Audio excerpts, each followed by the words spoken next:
I use alternative rotation purling when I'm double knitting. It makes my layers more even, as the purl uses a more equivalent amount of yarn.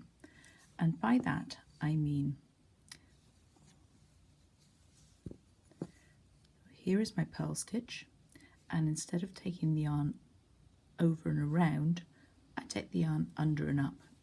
And for right-hand yarn operators, that's often an easier action when you're trying to use two hands.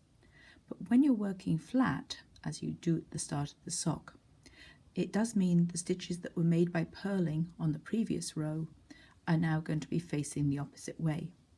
There is no need to pick them up and reposition them. You can work them directly from the knitting needle. So rather than going over the top, I'm going underneath. And here's a stitch mounted facing the tip end of the needle. I just go into it, work it so it doesn't twist.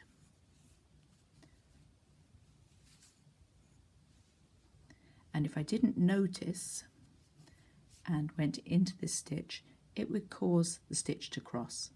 So once you become used to paying attention to stitch mount, you shouldn't find it a problem.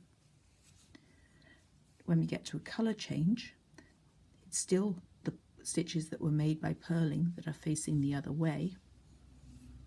And also rotate the yarn the opposite way with your right hand. It's not to do with which hand makes the stitch. It's to do with the mechanics between stitches.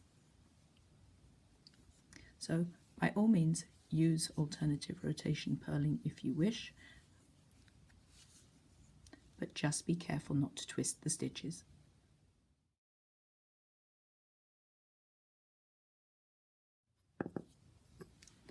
When you're working in the round, the knits will present normally, but the purls will be the ones facing in the opposite direction. And again, we can still work them without repositioning them, so the knits will be normal and the purls will be unconventional.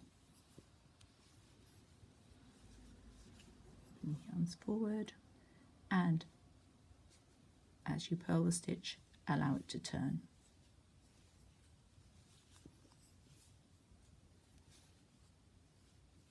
It's just a matter of coming up and turning the stitch as you go into it.